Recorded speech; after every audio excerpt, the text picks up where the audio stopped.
é novo, é a casa do Pai, a vossa espera, olhar e gestos diferentes. Vamos lá? Tomaram café? Estão descansados? Barriga cheia? Não muito descansados, muito barriga cheia, não 3 horas. Vamos lá. Breve recapitulação. Então falávamos que a categoria para pensar Deus é a revelação, e essa revelação tem uma dupla dinâmica, uma de descoberta, uma experiência que dá sentido, e ao mesmo tempo que esse sentido nos escapa, não temos domínio dele, nós buscamos. Essa busca então nos marca e nos faz continuar a busca, né? Muito bem. E aí nós vamos construindo essa categoria revelação dentro de 2 estágios fundamentais e um terceiro estágio histórico. Eu sempre gosto de dar essa aula porque ajuda a gente a se entender nesse momento histórico e ajuda a gente a se situar entre o que é o essencial e o que pode ser reformulado. Então, o primeiro estágio de revelação, como nós falávamos, é a experiência, primeiro estágio da construção da categoria revelação, é a experiência mística.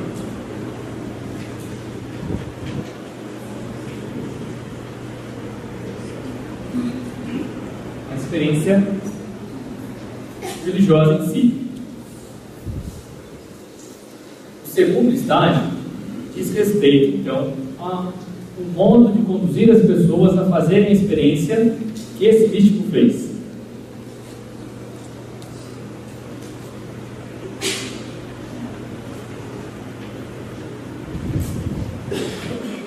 Que nós chamamos de mistagogia.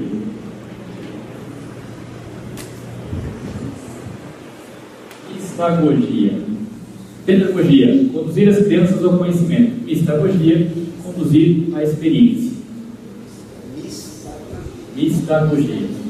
O curso oferece para vocês uma lista de nomes para você colocar nos filhos, nos netos, irmãos. Mistagogia, você pode colocar.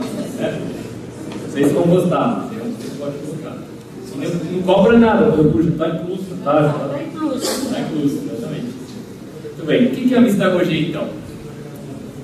Uma das primeiras formas de mistagogia, os primeiros instrumentos teóricos, mas também práticos da mistagogia, é a criação de uma literatura. Toda grande religião tem uma literatura sagrada.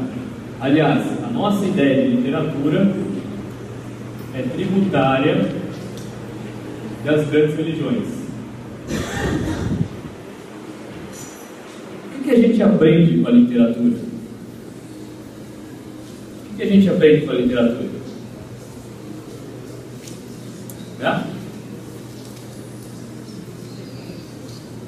Experiências, o que mais? Conhecimento do que exatamente?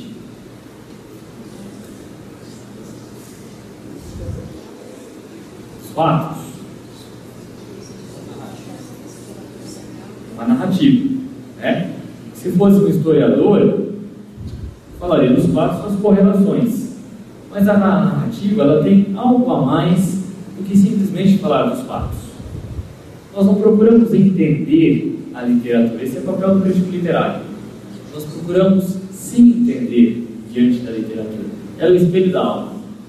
Então a narrativa é aquele convite a provocar em nós o desejo da experiência, o desejo de imitar a experiência, onde eu me encontro com o texto. E no texto passo a desvelar algo de mim mesmo. Eu me reconheço, eu me identifico. A literatura provoca esse desejo de fazer a experiência.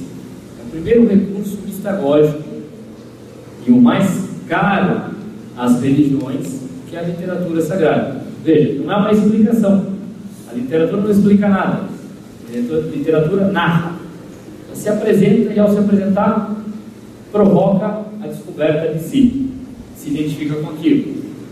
Ao mesmo tempo, então, a mistagogia entende essa dimensão narrativa como também uma dimensão simbólica. O segundo estágio é a criação dos símbolos vinculados aos ritos. Os símbolos dizem respeito aos nossos desejos, tanto aquilo que provoca o desejo, como aquilo que não permite eu esquecer do meu desejo. O símbolo tem uma dinâmica de provocar a vontade, eu me identifico com ele, de modo que, se vou já desejoso daquilo que ele simboliza, o celebro em profundidade. Mas se vou sem desejo, ou com desejo mitigado com aquilo que ele simboliza, ele me recorda para que eu mantenha o desejo do desejo, não perder o desejo. O símbolo do beijo, por exemplo, na liturgia cristã, para nós hoje perdeu um pouco sentido, sobretudo depois que os britânicos acharam que abraçar e dar muito afetivo, então sugeriram o aperto de mãos. Mas o beijo no início da liturgia cristã, no século III, tem a ver com a experiência de reconhecer Deus como Pai e, consequentemente, se Deus é nosso Pai, logo não há diferença entre nós. O beijo é um gesto dado entre patrícios, entre romanos, então somente. A liturgia acontece nas casas, entre patrícios e escravos. O sistema escravocrata, não conseguimos mudá-lo. Querer mudar é comprar briga com Roma, o Império Romano. Mas podemos mudar as relações sociais. Inserir, portanto, beijo na liturgia, onde eu tenho romanos e escravos, significa que ao beijar o escravo, eu estou te dizendo: você não é mais um escravo, você é meu irmão. Se quiser ir embora, pode ir. Se quiser ficar, eu cuido de ti. Percebe? É um símbolo que tem força porque é significante a experiência. E logo é um símbolo significativo. Se não há experiência do desejo envolvida, é um símbolo insignificante. Não diz nada. Percebe? Portanto, o símbolo alimenta nosso desejo. O símbolo da koinonia, da comunhão. Koinonia é um outro nome para falar daquilo que vai ser embrionariamente uma diocese. Temos várias comunidades, várias casas cristãs, num regime agrícola. Se uma das casas passa por dificuldade, as outras casas devem se organizar para cuidar daquela que está com dificuldade. Nos encontramos um dia para celebrarmos todos a mesma fé e ajudamos essa casa que está em dificuldade. Se uma das casas da nossa porção geográfica, da nossa koinonia, se furta a responsabilidade de cuidar das demais, não pode celebrar conosco, porque não é responsável pelos outros. Percebe? A partilha do pão é significativa, porque implica uma postura de um desejo provocado. E como nós esquecemos os nossos desejos mais profundos, o símbolo não nos deixa esquecer daquilo que nos é importante. Então o símbolo alimenta o desejo.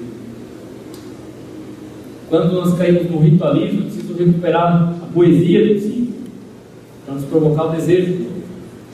E se estamos distantes do desejo, devemos alimentar o desejo do desejo, para que um dia volte a desejar, tal qual uma vez foi desejado. Essa busca, então, de se entender na narrativa, de mapear os desejos mais profundos, os que dão sentido, vão compor, obviamente, uma sabedoria de vida, princípios de sabedoria.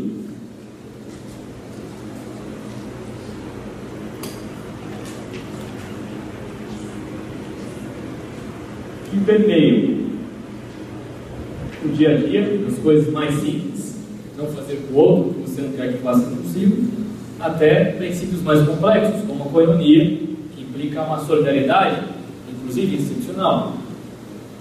Então, são princípios que vão relendo a vida, relendo as relações, relendo os valores, relendo as posturas, relendo a relação com Deus, com o outro, com o mundo em que está situado. Naturalmente se brota uma sabedoria dessa experiência. A experiência ecoa uma uma reflexão que vai correlacionando a vida. E obviamente, então, nessa busca de experimentar, alimentar o desejo, pensar sobre a experiência, ocorre um natural desdobramento da consciência ética. Inevitável. Nós estamos pensando sobre a própria vida, pensando sobre as relações e como a vida pode ser melhor. Não é próprio das religiões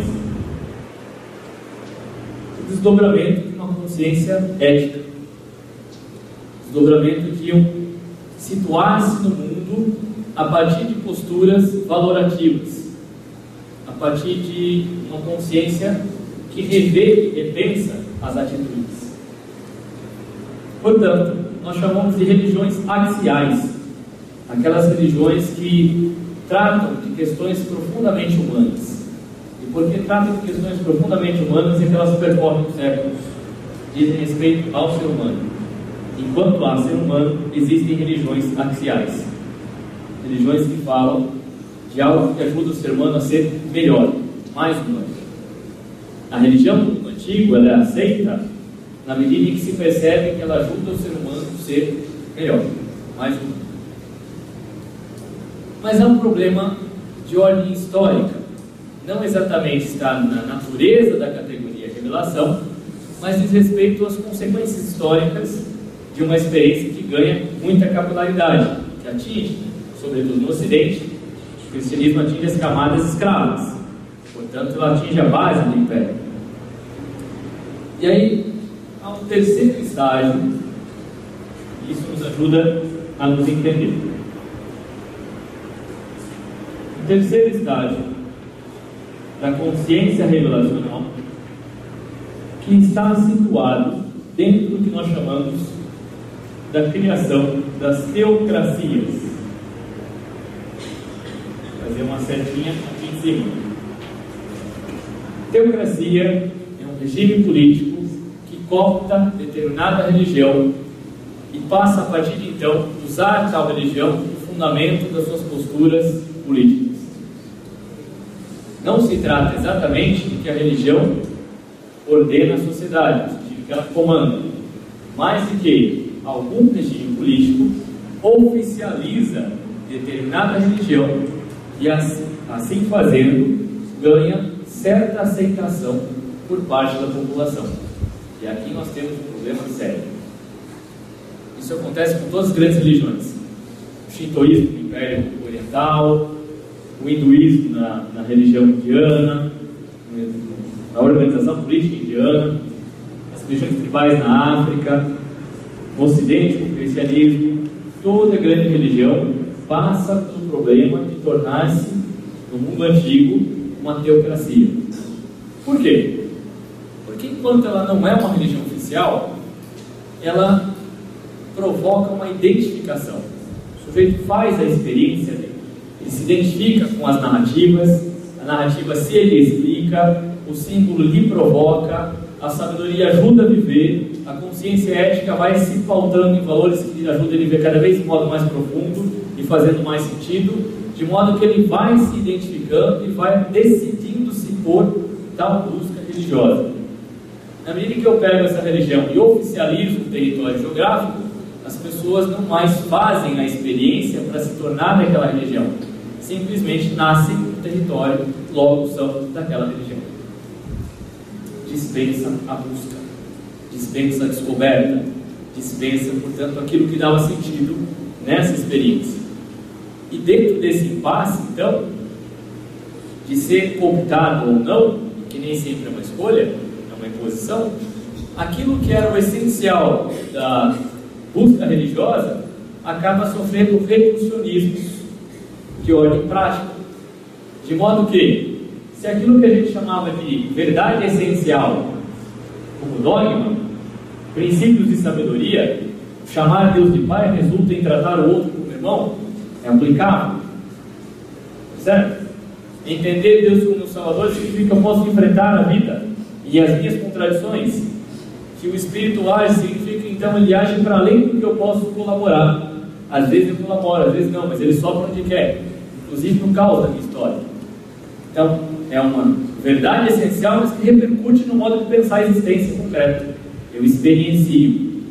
Uma verdade, então, essencial é reduzida, o dogma é reduzida a mero dogmatismo, uma imposição de ideias, do qual, não sendo aceito, é tratado dentro de um crime político, ostracismo.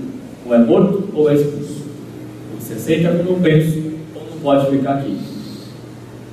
O rito, que é uma experiência de reviver a busca e o encontro dessa experiência consigo com o mistério, passa a ser ritualismo. Ou aceito fazê-lo, ou não sou aceito pela sociedade. Pensa 50, 60 anos atrás, alguém que não vai batizar criança. Vai ter problema, primeiro que tem quebrante, né? Depois é pagã, então não vai para o céu. Tem problema sério. Se morrer sem batizar, não é nem enterrado no cemitério. Percebe? Não vou casar na igreja. Vai ter problema, não vai ser aceito pela sociedade. Um rito, ou eu aceito, ou eu não estou dentro. Percebe? O rito se torna ritualismo. E aquela natural consciência ética que vai crescendo e correlacionando a vida com suas atitudes e repensando suas contradições, se torna moralismo, imposição de costumes, dos quais não aceito e também não pode ficar aqui. Percebe? E o moralismo tem um problema mais sério, porque a religião obligada, como religião oficial, serve para regular a sociedade. E, portanto, a não aceitação dos costumes é punida com legalismo. Porque a lei civil e a religiosa são a mesma. Nós herdamos esse tipo de mentalidade religiosa. Nascemos em um país oficialmente católico, como quem nasce em um país oficialmente protestante, como quem nasce em um país oficialmente muçulmano, com algumas teocracias ainda vigentes, como quem nasce em Israel. Nós não temos mais uma teocracia estabelecida, não somos mais um regime de coroa e mitra casados. No entanto, a história não se muda por decreto, a história se muda de geração em geração, um lento perceber daquilo que nos condiciona. E, portanto, se não há uma teocracia, ainda há uma mentalidade de pensar essa dimensão da religião enquanto algo profundamente humanizador, em algo reduzido a uma imposição de ideias, uma imposição de ritos, uma imposição de costumes. Percebe? É assim ou não? Sim, herdamos esta mentalidade. Percebe? E que diz muito pouco para a nossa busca de aprender a viver. De modo muito difícil a gente correlaciona essas coisas com o dia a dia, ou às vezes de modo indevido, ou de modo simplista, que não ajuda do mesmo jeito. Não significa que o simples não seja profundo, o simplista é que é problema. Portanto, é comum na nossa época que alguém tenha recebido esta percepção de religião com as melhores pessoas possíveis, com as catequistas de coração mais bondoso possível, com os pais melhores que nós podíamos ter, mas com esta mentalidade herdada, que não é culpa deles. E, portanto, a pessoa recebe esse tipo de catequese, que é uma catequese muito propícia para a teocracia, porque eu tenho que aceitar. E o governo protege a religião. Se você criticar a religião, você está criticando os fundamentos da minha prática política. Logo, você não pode criticar a religião, você recebe sem pensar. Isso que é uma virtude positiva numa teocracia. Não questiona. Tudo é vontade de Deus. É um problema sério. Vai resultar na miséria da indústria industrial. Quando nós temos essa mentalidade, recebemos essa concepção reducionista da religião na catequese, logo a gente abandona esse tipo de leitura de mundo, porque não ajuda muito a viver as coisas, né? Logo a gente tem problemas que conflitam com essa visão, sobretudo no mundo que tem acesso à cultura de modo muito fácil. E aí nós aprendemos que isso que a gente recebeu não podia criticar, porque era a vontade de Deus, e não cumprir a vontade de Deus resulta em desgraça. Deus castiga. Olha aqui, mensagem falaciosa que o império bota na religião. Deus castiga. Deus castiga, um ótimo Deus para o regime político. Você não pode questionar nada. Se eu não aceito a coroa, vai ser castigado. Mas nós havíamos falado no começo da conversa que a experiência do mal não é uma opção, atinge a todos. O fato de a gente ser cristão, de acreditar, de buscar, não elimina de ficar doente, ter o carro roubado, ter problema com os filhos, com a esposa, faz parte da realidade humana. Quem quiser me seguir, toma sua cruz, vem e segue. A experiência de Deus não nos protege do mal, mas de que o mal entre no coração. Aí sim, né? Mas nessa leitura de teocracia, a desgraça que vem na vida e vai vir em algum momento, e todos nós podemos ser vulneráveis a ela, é lida como castigo. Aconteceu exatamente porque eu me afastei dessas ideias, desses ritos e desses costumes. Por isso é que Deus me castigou com esse problema. Logo, no momento de desespero, no momento de fragilidade humana, a pessoa pode voltar a buscar esse socorro divino, o que é natural. No entanto, ao buscar esse socorro divino, até pode revisitar afetivamente essa experiência de Deus. Mas nós somos pessoas que experimentam a realidade interpretando a realidade. Ela reaviva afetivamente, mas lê com a cabeça de criança da catequese que ela recebeu quando era pequena. E aí, como ela julga que a desgraça da vida está atrelada ao distanciamento dessa mentalidade, então ela reforça essa mentalidade que outrora ela abandonou. Então a fé para ela vai ser um combate das ideias, vai ser uma luta para a rigidez do rito e uma luta pela imposição dos costumes. Percebe? São pessoas ótimas, não são mal intencionadas, só estão com um problema hermenêutico, um problema de interpretação. Porque atrelam então a defesa das ideias, o cumprimento dos ritos, mesmo que eles não façam sentido, ou a imposição dos costumes, é que garantem a falta da desgraça na vida. Percebe? A herança mais drástica dessa mentalidade para nós se chama fundamentalismo. Que eu barganho as coisas com Deus e que o não cumprimento das suas regras resultam da desgraça na vida. Percebe? Quando a gente pensa que tudo é vontade de Deus, isso traz problemas sérios para a nossa vida. Primeiro problema sério: uma desonestidade intelectual. Nem tudo é providência. Isso é perigoso. Quando tudo está no universo de Deus, ele não tem responsabilidade nenhuma. Aconteceu é Deus, não aconteceu é Deus. Se der certo foi porque Deus quis. Percebe? Nós chamamos isso de teodiceia. Teodiceia é um discurso religioso que justifica a realidade. Esse é um problema sério. A teodiceia, além de não ajudar a ler a realidade, porque não permite que essa experiência de Deus imploda, por exemplo, você inserir a liturgia, na liturgia o beijo do escravo, é altamente questionador.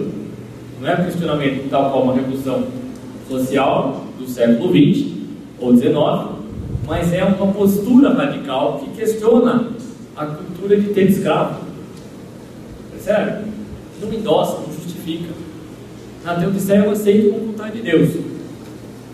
Você está no ônibus, desceu do ônibus, tacaram fogo no ônibus. Graças a Deus, Deus me protegeu. Por que você, infeliz, é mais importante que os 30 pessoas que morreram queimadas?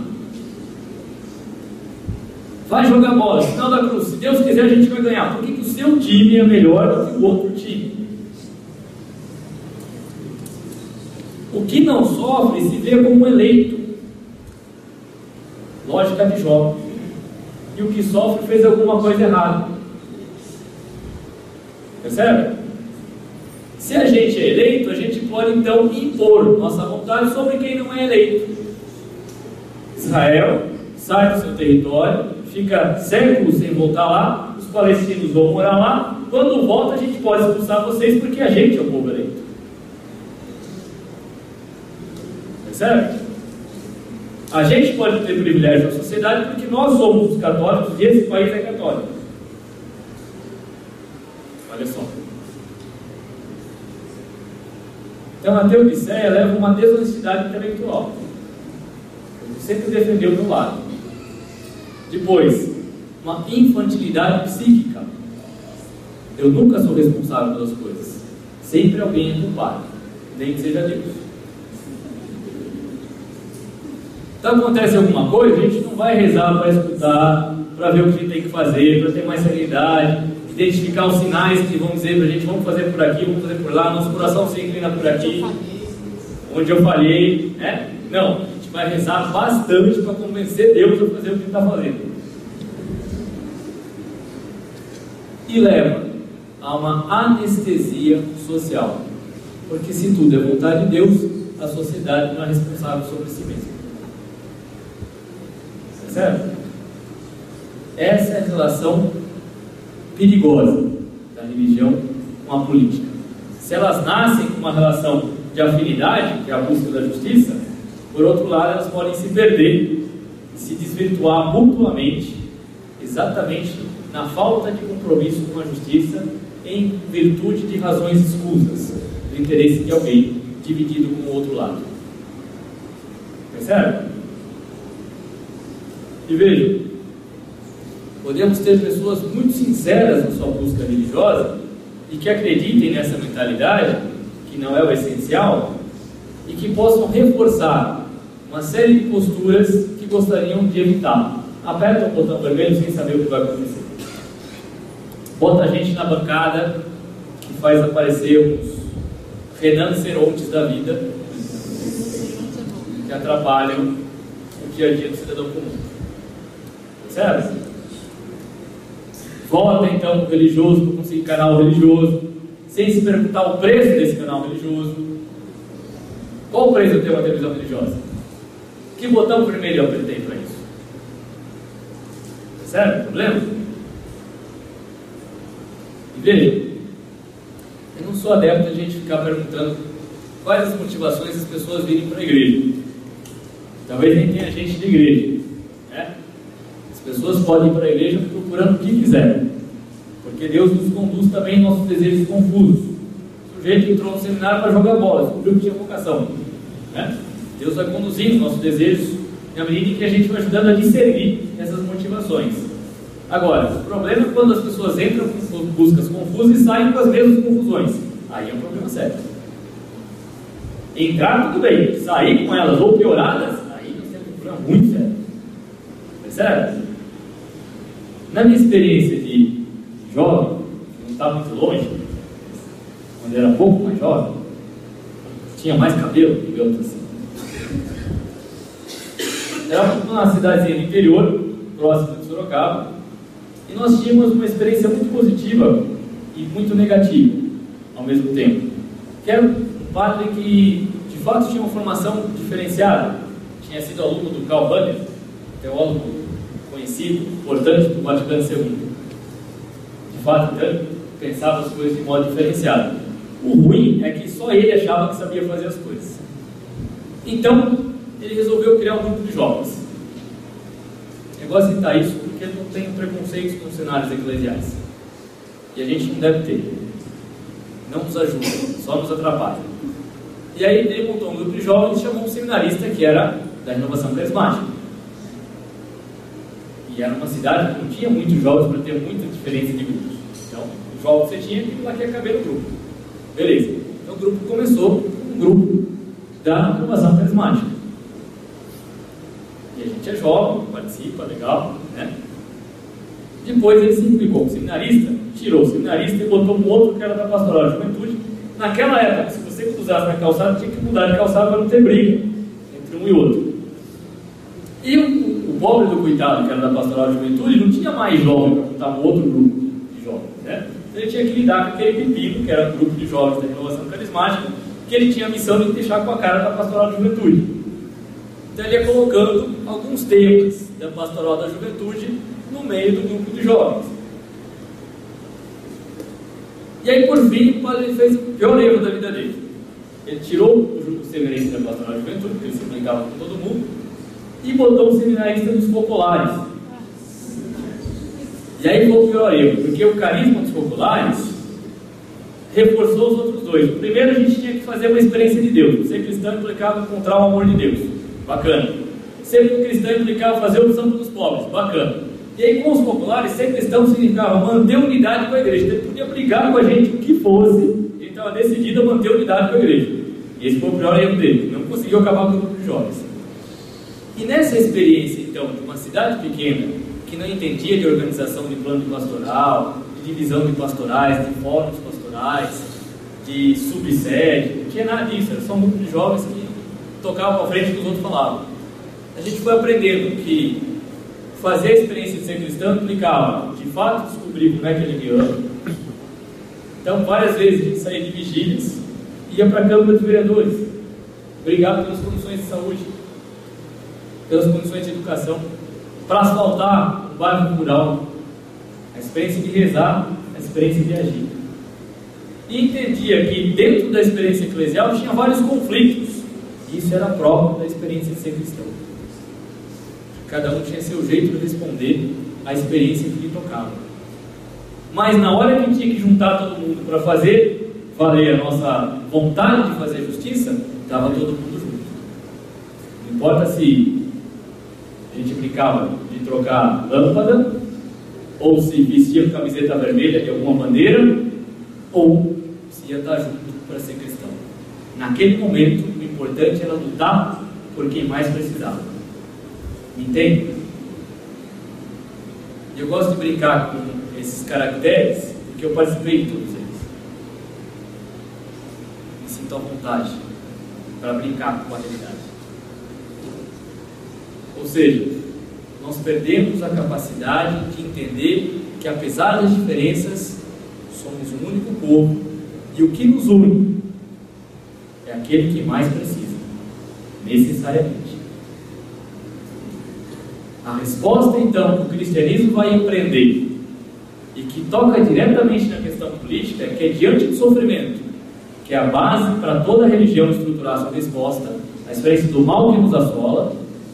A resposta que o cristianismo vai entender é que, diante do sofrimento que tira o sentido da vida, você alargue o coração para colocar o sofrimento daquele que mais sofre. E assim Deus vai cuidando de você. Cuida do outro, que Deus vai cuidando de você. E cuida de quem mais precisa. Essa é a raiz mais radical da política cristã. As bases fraternas da busca política da fé cristã. Percebe? Extremamente necessário e esquecido. A fraternidade é um princípio político esquecido. Falamos da igualdade, falamos da liberdade, mas esquecemos da fraternidade. Fica claro isso? A base cristã do compromisso político é entender que o outro é meu irmão e que o outro que mais sofre deve nos motivar a superar nossas divisões em prol daquele que está sofrendo. Passa pela conversão da nossa agenda, em primeiro lugar. Então nós estamos falando de um processo histórico lento, porque a gente vai percebendo isso aos poucos, do que é essencial, do que é periférico, do que pode ser dispensável e do que é inegociável. Não é muito simples e não é muito fácil. Por isso a gente aprende política com pequenas conquistas. A gente não começa com as grandes conquistas. Se a gente perder a grande conquista, perde a esperança. Pequenas conquistas. Pequenas conquistas que podem envolver as crianças. Lembro de um projeto que a gente tinha para organizar a arrecadação, para montar um laboratório de enfermagem em Uganda. O governo tinha dado um prazo, o governo africano de Uganda tinha dado um prazo para conseguirem arrecadar o que compunha laboratório de enfermagem, uma clínica. Se não tivesse aquele prazo, ia acabar. Primeira questão que se levanta mas por que a gente vai ajudar uma clínica em Uganda, que tem problema aqui na favela? Porque foi essa oportunidade que apareceu para a gente desdobrar a nossa consciência política. E se a gente conseguir montar a clínica em Uganda, a gente descobre que é capaz de mudar alguma coisa. Percebe? A gente não está sozinho nesse negócio. A oportunidade da caridade vai acontecer. Por isso é necessário estarmos atentos para o compromisso com o outro. Mas ela vai acontecer. Porque não é a gente que manda na igreja. Pode trocar o Papa, não é ele que vai mudar. Estamos todos tentando escutar, inclusive ele. Percebe? Ou seja, pequenas conquistas resultam no efeito de que nós podemos mudar alguma coisa. E que as grandes mudanças talvez não ocorram porque a gente perdeu a esperança. Cedemos à apatia de acreditar que alguma coisa pode ser mudada.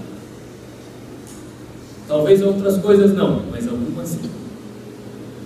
Percebe?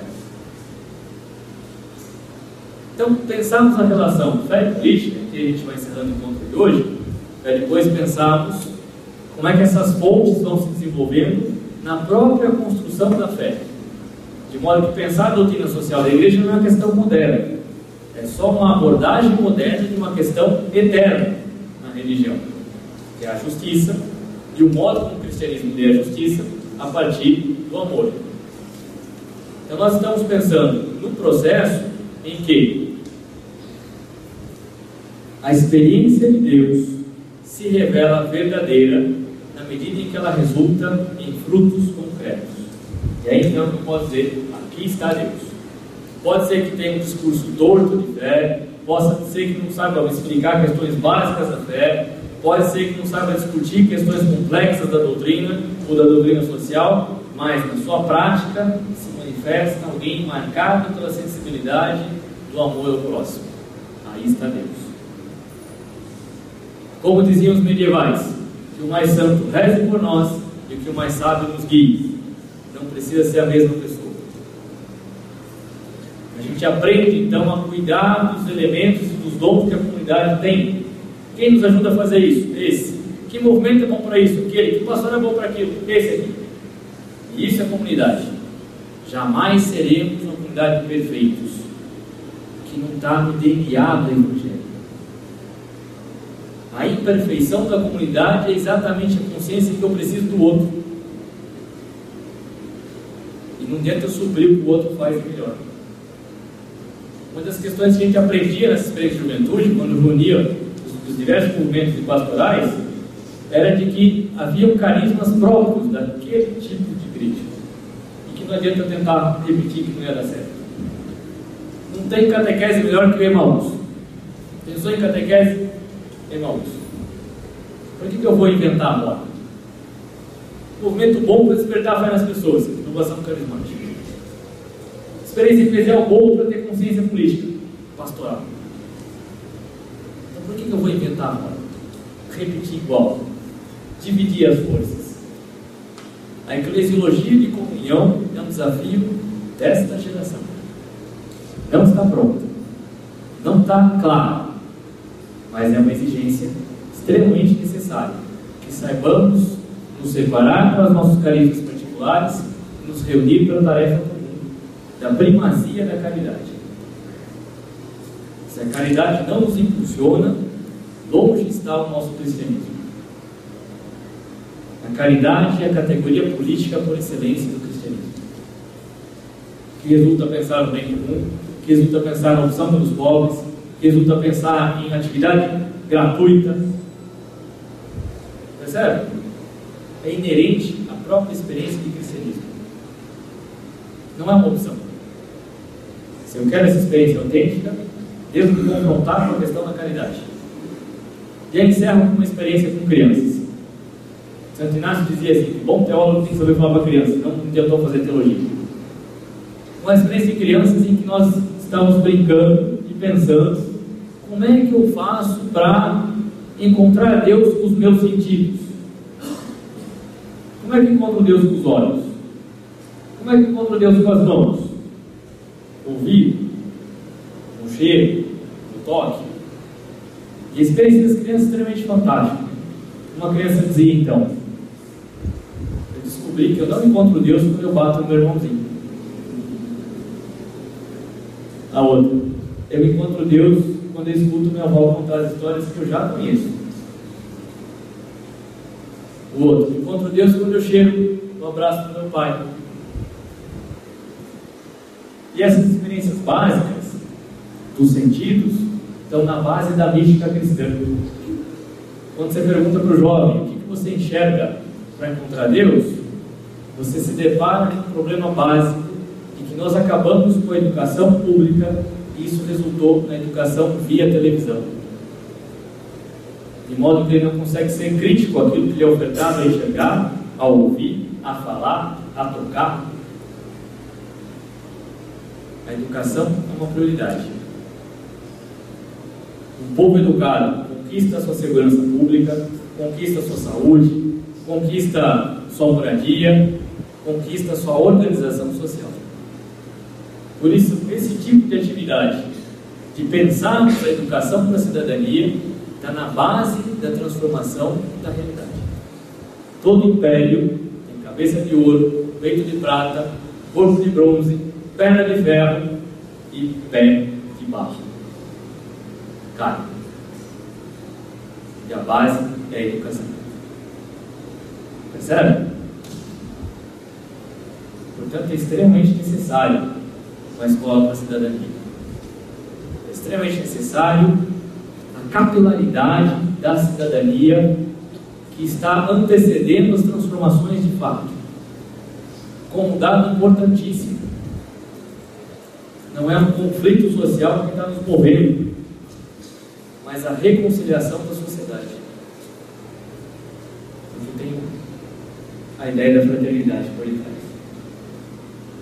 Percebe? O nosso encontro de hoje tinha duas funções: identificar que fé e política caminham pelo mesmo horizonte, e que fé e política também podem ser muito perigosas e uma atrapalhar a outra. Se temos claro isso, já estamos dando um grande passo para não ficarmos apertando botões vermelhos sem saber o que estamos fazendo. Ok? Beleza? Muito obrigado, boa noite, boa semana.